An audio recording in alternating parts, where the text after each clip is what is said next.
Good morning, folks. We'll get started here in about 30 seconds, just letting people get let into the room.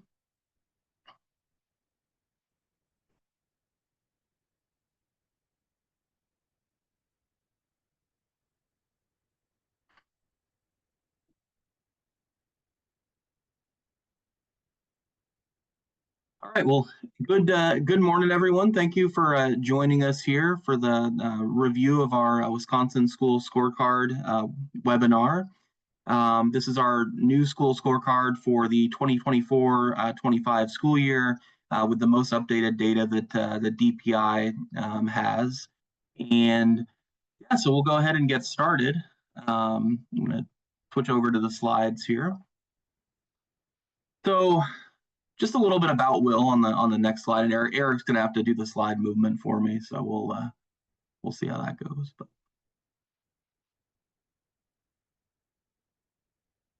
we're able to advance. There we go. So just a little bit about Will for anyone who's not familiar. We're a law and policy center here in Milwaukee. A lot of our legal work crosses over with our policy work, but we do work in school choice. We have a large project known as Restoring American Education, which is focused on improving public education, offering policies for school board members and documents for teachers and families across the state. Also, we have a big equality under law project, and a number of other things that you can see here. But today we're focusing on public schools, and you can go ahead to the next slide, Eric. So what we're going to be talking about is a website that many of you may be familiar with, but it's at knowmyschoolwisconsin.com. You can also find it linked on our overall website. But essentially what you see here is the new version of our school dashboard. And while we've had this for a few years, what we've tried to do this year is make some additions and improvements. You can see now that we have multiple tabs, and we've added a sort of a significant amount of data that we'll be talking about on the call today. But for anyone who's not familiar, basically what you can do with this website, knowmyschoolwisconsin.com, at the top there, you can click on, you can select your district from a drop-down menu, and then you'll see sort of a wide variety of data about your school district, and we'll go through some of what that is here today. So just a little bit about, oops, we can go back one. Or yeah, there we go. That's good. So why did we, forward one, I apologize. We're going to be awkward with the switching of slides here. So, why did we produce this scorecard? What was the reasoning that we have behind it? Well, since I've been, working up here in Wisconsin for about a decade now, there's been regular demand. We get questions all the time from parents, from legislators, and from taxpayers about what's going on with local schools. And before we had this website, we'd essentially have to point folks towards the DPI website. And while, to the credit of our DPI, there is a lot of information there. It's often very difficult to locate, but, we thought it'd be good to put together sort of a one-stop shop for school information. And that's essentially what we've tried to do with this. Over time, we've added more and more data to it to try to make it more comprehensive. But the goal is also to keep it simple and understandable for folks. And the final goal here is, to promote accountability. We know that oftentimes it seems like our DPI is trying to hide the ball when it comes to what's going on with our schools around the state. And so the goal here is to, make it clear for folks what's actually happening in as concise a way as possible. And in that sense, we can hold our schools and are as responsible as both parents and taxpayers, and folks involved in the school sectors as well can hold their employers accountable for what's actually happening. Can go on.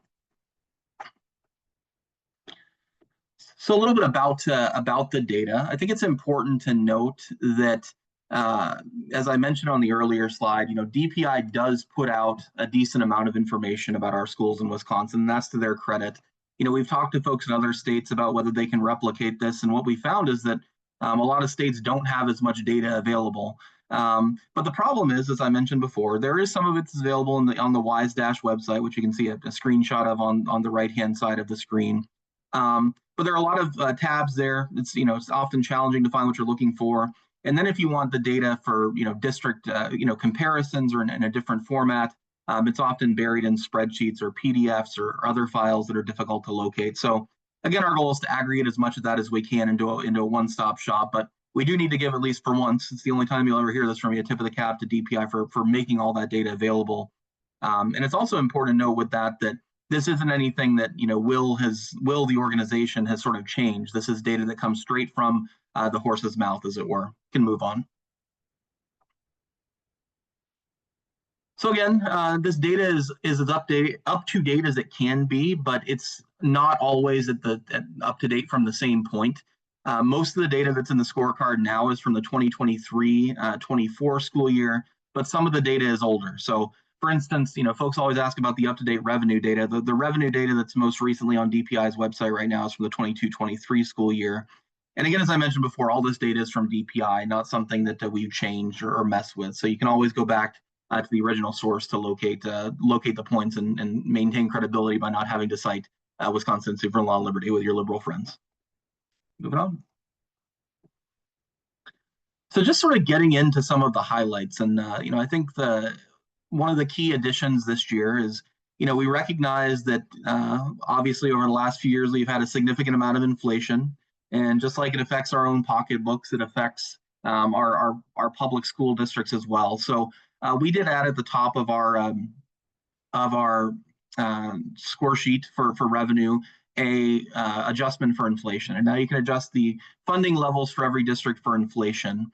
What we have here is the statewide numbers. You can see for the 2023-24 data, we're at about $18,624 per student all in. That includes the local, state, and federal tax levies as well. And you can see the different colors and see where the funding comes from for each district within that. So what you can see in this data set overall is that spending is certainly up since 2016, which is the earliest year we have in the calendar, though it's not, or in our dashboard, though it's not always up in the last couple of years. And a big reason for that is that the federal COVID funds that were infused into the system that were ostensibly for temporary purposes have come to an end. And what we see now is that there's the smallest amount of belt tightening happening, though again, this is where the fact that our data is slightly older is problematic, because we know significant additional funding is being put into schools this year, and it'll be another year or so before that's fully reflected here. But you now can see this data both adjusted for inflation and sort of in the raw numbers that were spent every year. Next slide. Just thought a good illustration of this, and I'm trying to do this throughout, is to sort of provide some interesting data points for each of the sections of this document that we'll talk about, is the spending levels in Milwaukee. And you can see what the huge increase in spending that's occurred in Milwaukee over the past few years. The biggest cause of that is the gigantic referendum that was passed. And just in comparison, again, to the state as a whole, you can see in Milwaukee is well above average, though in fairness, there are some small rural districts that still even spend several $1,000s more than Milwaukee. But the dramatic shift from the referendum, I think, was one of the interesting things to look at in this data. Next slide. So we see, the spending levels, and you can look at that within our scorecard. But another question is, where does all that money go? And a lot of the debate and discussion always centers on the amount of money that we spend on administrative employees and those that are not directly working with students. So we have a measure of that within our scorecard here. It's one of the sections says percentage of administrative employees. This is the statewide number on the right-hand side here, and you can see that we're at about 29% administrative employees around the state as a whole, with about 70% of employees working in non-administrative roles. I think it's important to note that this differs from some of what we see in the national data. What we try to do with our measure, and we have definitions at the bottom of the scorecard, is we try to look at those employees that don't regularly interact with students on a regular basis. Those are the only ones we classify as in sort of administrative roles. So if you're a teacher's aide, if you are a math coach, those are still considered non-administrative positions in our measurement. We think that's the most fair to the districts and schools, but these numbers do vary substantially from district to district. But because we are sort of creating our own definition in this context of what's admin and what's not, we might look a little lower than some of the comparisons you see at the national level, but we still have a large and growing number of non-teaching employees and bureaucracy around the state. Next slide. So just a couple of examples of how different this can be. I've looked at Eau Claire here, and Eau Claire is, somewhat close to our statewide numbers. They're actually a little bit better than average on the number of administrative employees at about 25%, 74% being non-administrative employees. But then you have a smaller district, a pretty small district around this in the state like Ashland. They're at about 40% of employees that are not in directly reaching student roles. And there could be some reasons for that. Rural districts have special concerns and unique things they have to deal with, from transportation to some of the high cost issues in special education can be more problematic and may involve more bureaucracy. But you can just see from this that this percentage really does vary district to district, and it could be an interesting thing to talk to your local officials about. For school board members as well, to look at. Why do we have the percentage of employees we do? Because there is a great deal of difference district to district there. Next slide. Another key issue that we're seeing across the country, but especially in Wisconsin, is the notion of declining enrollment. So statewide, we're seeing a dramatic decline in enrollment, and there are a number of reasons for this, but the biggest reason is, of course, the top issue that I have there. There's simply fewer students that are entering the system. We have declining birth rates. We're a state that overall has relatively stagnant population growth, and those two factors combined mean that we're seeing a shrinking number of students in schools. And what you can see that on the chart on the right-hand side here, again, something that can be seen for every district in the scorecard, but this is the statewide data to start with, is the number of students that are in each grade level within our public schools. So in first grade, we have about 50,000 students across the state. In 12th grade, we have 67,000 students. Between first and 12th grade, that's about a 15,000 student drop. And, from some of the projections for population that we see, that we've seen in recent years, those numbers are only likely to get worse. And that's something we have to deal with across all sectors, right? Public, private, charter. These are things that are going to be having to be reconciled because we're dealing with a smaller pool of students. And unless things change, across the board, and folks decide Wisconsin is their future home more often, these trends are likely to continue in the coming years. Just a couple I pulled for this one to show that there are differences. So Waukesha, somewhat follows the trend statewide, where our first grade and kindergarten classes are significantly smaller than our 12th grade classes, but there are districts that are a little bit different. Osceola, it's still a little bit smaller, but there's more variation, a little more randomness. Statewide, we definitely are following the trends, and if you look up your own district, you're very likely to see numbers that look like those statewide numbers. But there are districts where there's a little more variation, like Osceola, where there's at least a little more stability, though still shrinking classes over time. Next slide. So next we'll talk about open enrollment. So we always say that the open enrollment program in Wisconsin is the state's largest school choice program. For the most recent year, more than 73,000 students enrolled into another district. And that's actually a pretty substantial number when you think about the number of students we have in the state. That's about 9.1% of all public school enrollment statewide. And just a couple of districts, you can see big differences in how open enrollment affects them. So at the top, we have Racine. They have very few students that are open enrolling into the district, but over nearly 2,000 students that are open enrolling out of the district. And by the way, on the actual scorecard, you can mouse over the line and see the exact numbers. On the other hand, in Oconomowoc, easy for me to say, it's a lot more even. We have more students transferring out than transferring in, but there's not a huge disparity. And it looks, like a trend over time as if those numbers are converging. I think it's important to note when we talk about open enrollment that there is a skim to the home district. They keep a portion of the per pupil funding for the student that leaves. So when we think about these numbers, losing a lot of kids is a red flag, and it suggests there might be problems in the district that need to be addressed. But it's not necessarily a huge financial loser for the district because they are retaining some revenue for students that they no longer educate. So next slide there. We also want to talk about private school choice enrollment. Enrollment in private school choice is continuing to grow around the state. We've grown from about 32,000 students in 2016 to more than 57,000 students today. What we're seeing, though, is that choice enrollment, even more so than perhaps open enrollment in some instances, is more unbalanced. Some of our mid-size or larger districts are seeing significant private school choice growth. I put the example of Appleton on here, but then you see a district like Plum City, which that's a completely flat line. They've yet to have any student enroll in the choice program. That's partially due to access. Many choice schools tend to be in larger cities around the state, and rural areas unfortunately don't have as much access to those options. But it is interesting to look district by district to see what you're seeing in your own districts, because there is extreme variation in the effects of school choice on enrollment. Next slide. So now we get into something that's always a big area of interest for folks here, and that is student proficiency. Unfortunately, because of changes made by DPI to our forward exam cut points, and you can look on our website for a lot of the work that we've done on that over the past couple of years and trying to fight back on it.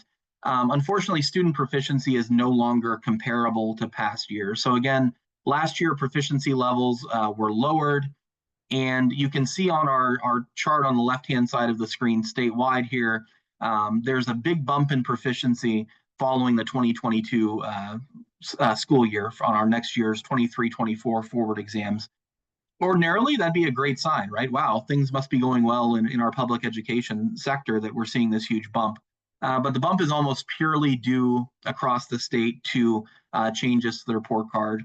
If you look at some of the information DPI has released subsequently after all the outcry that was stirred up about the report cards, there was about an 8% bump in proficiency purely from the changes made. So we kept the trend line in here, but we're noting that really there's no comparability to the past. And as we update the scorecard in future years, of course, we'll be more and more on that new standard.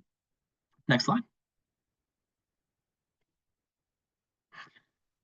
So just a couple of examples of how proficiency looks around the state. We have a district like Beloit where you do see this upward shift, after the new standards go into place, but we're still talking about proficiency levels in both math and English language arts of under 25%. So, there's only so much masking of poor performance that can be done.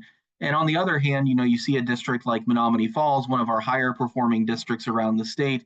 We're still talking about the number of students meeting expectations in the 60s. So while it's good, and we have to recognize there's always going to be students whose needs can't be met and unfortunately fall behind. There's still almost 40% of students, even under these new standards, that could see their performance improved, and that means there's still a lot of growth, no matter how we measure it, that's needed in how we do public education around Wisconsin. Next slide. Another new area of the scorecard this year is student discipline. We hear from, I was just at a conference of teachers in Washington, D.C. The preeminent issue, the most attended panel that I participated in was the school discipline panel. Teachers feel this on a regular basis. They feel the lack of support from administration. Oftentimes they send a kid out of the classroom for misbehavior, and they're sent back 5 minutes later with a lollipop rather than being punished in any substantial way. And discipline makes education impossible. Kids can't learn when classrooms are disrupted. That's a pretty well proven fact. So we've included some measures of school discipline for each district. Again, on the right-hand side, you're seeing the statewide numbers here. But this just shows the number of sort of discipline incidents we've had in the last year around the state. We had about 4,000 assaults, 53,000, the largest category is other incidents. And that's a pretty broad category that's difficult to define based on DPI. One caveat on this data that we should keep in mind is that districts do tend to sort of cook the books when it comes to discipline. If there are too many discipline incidents, they may be encouraged by their administration to lower the number of referrals. So we have to be cognizant of that when we look at this data. Next slide.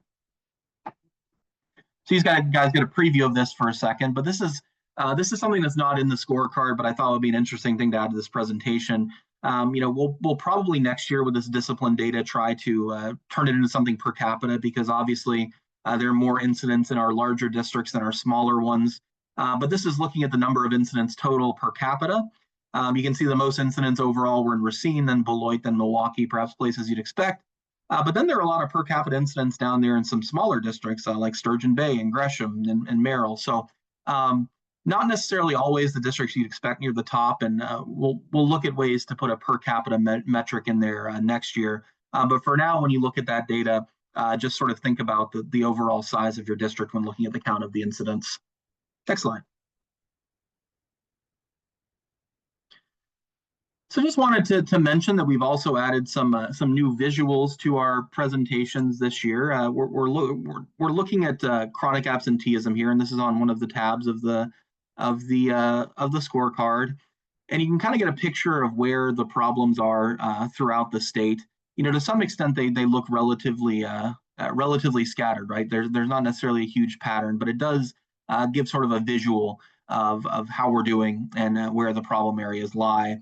You can pick out maybe some suburban areas that are in the low areas around Milwaukee that are green, some urban areas, like Beloit and Milwaukee as well, Madison, that are darker colored. But just a different way of presenting the data. And you can actually, on the scorecard itself, click on each of these and see which district it is and see what the actual underlying numbers are. Next slide. So, thank you all for listening here. We'll have a little bit of time if you guys have any questions. I see we have two at least in the Q&A so far, but feel free to add them to the queue at this point. But our scorecard is always a work in progress. We've already since released this year heard from folks about a couple things that we could improve. Things that we are already looking at for next year are, can we create some better metrics for the discipline data, like I mentioned. We're also looking at some school level data and rankings. We've kept this at the district level at this point. It's adding school level data is a substantial undertaking. We have 1,800 schools around the state of Wisconsin, and that might also mean incorporating some of our value added metrics from our apples to apples work, where we attempt to sort of account for student demographics and the different challenges that districts deal with when it comes to making good achievement gains. But again, if you have further questions that don't get answered, please reach out to me, and I will turn my video back on here and take a look at what is in the Q&A so far. So the first question we have in here so far is curious if Will has considered equivalent data sharing for the voucher schools, especially those in Milwaukee and Racine, where it's so prevalent. So that is a good question. Some of this data is available for our private schools participating in the school choice programs. We have proficiency data. We have some of the demographic data. Some of it is not. For example, we don't necessarily have chronic absenteeism data and things of that nature. But I think as we move, as I mentioned on that last slide, towards a school level component to the dashboard, I think that we'll definitely look at including choice and charter schools as much as possible. The next question is, did you include free and reduced lunch data on the scorecard, and what is the statewide data on free and reduced lunches? Yeah, so that is in the low income percentage at the top. That's how that data is gathered. The statewide number on free and reduced lunches, without looking back, I believe we're at about 40% statewide. So a significant portion of students around the state are definitely on the free and reduced lunch program. When you get to districts like Milwaukee, it's a little more complicated because they've had the universal free lunch, but there are other metrics that are used in those cities to sort of account for that, to get a better measure of low income status.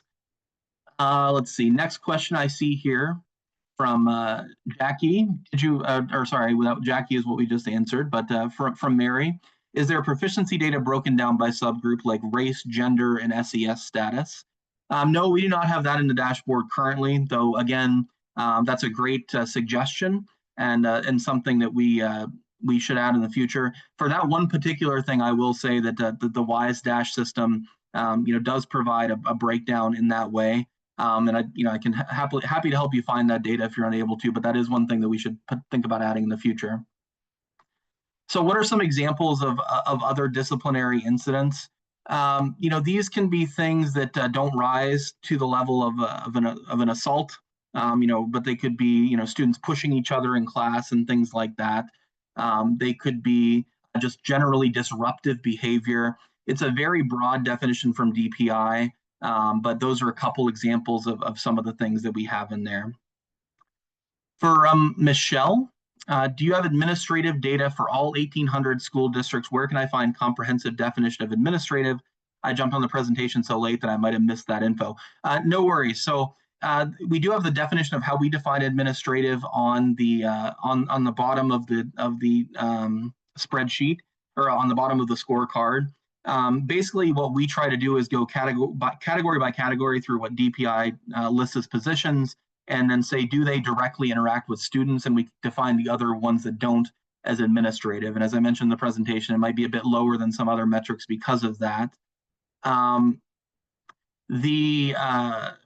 For each district individually, that data is available on, if you Google all staff DPI, you'll find a spreadsheet that lists sort of every staff member in the state. And you can look at it that way as well. But we do have data for each school district, not for each school individually. Jackie again asked, do we have NAEP on this scorecard? So we do not have, the NAEP data is not always broken down by individual school districts because it's a survey. It's not of every student in the state. I believe there's Milwaukee NAEP data that you can get, but the NAEP is something you sort of have to look at in general statewide rather than just through rather than district by district. So we have a question again from Michelle. Does the discipline data include suspension and expulsion? Those incidents can include incidents for which students were suspended or expelled. We don't have the suspension and expulsion numbers listed on there.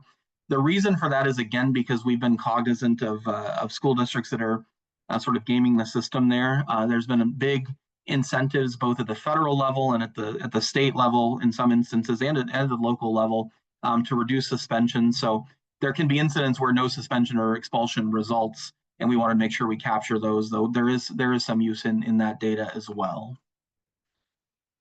So someone said the administrative information on Ashland isn't accurate. How can this be updated? Please do, if you do see inaccuracies or have questions about the scorecard, please do feel free to reach out to us. And with the amount of data that we put into the scorecard, there are potentials for things to be missed or things to be coded wrong. So please do reach out. We're always happy to make those changes. Another question: do districts gain a skim with suspension and expulsion as well? Districts don't gain a skim from suspension and expulsion. No, I think the incentives actually tend to be in the opposite direction. The districts are disincentivized from suspending and expelling students in general, at least as far as I'm aware. One more question here. Do you have a breakdown of racial disparities described as among the worst in the nation? It seems as if we're improving disparities, the state and individual districts would show significant gains. Is the racial disparity income related or other factors at play? It's an interesting question. So, what we see in the data here is that when I look at test scores and control for race and income simultaneously, both factors do tend to show up as contributing. So it's not as if controlling for income fully resolves the racial impact. The racial disparities we see are certainly correlated with income. And it may be that in our data sets we're not always able to fully tease out those differences, but there does seem to be more going on than just an income factor, especially when we look at districts like Milwaukee and Madison with significant numbers of minority students. There do tend to be big disparities beyond just those related to income. So with that, I think we've answered all the questions that are present. Actually, we got one more in here. Why don't you report the actual administrative positions coded by a DPI? Well, again, we're trying to capture factors beyond just what is listed as administrative by DPI. It's possible that there could be a different word in some instances. It might be non-teaching positions rather than administrative positions. but we do define it that way, and that's what we're sort of going for there. So without having answered all the questions that are present, I thank everyone for joining us today. And again, please do feel free to reach out if you see areas for improvement or things you'd like to see next year in the scorecard. We are always open to those. Thank you so much.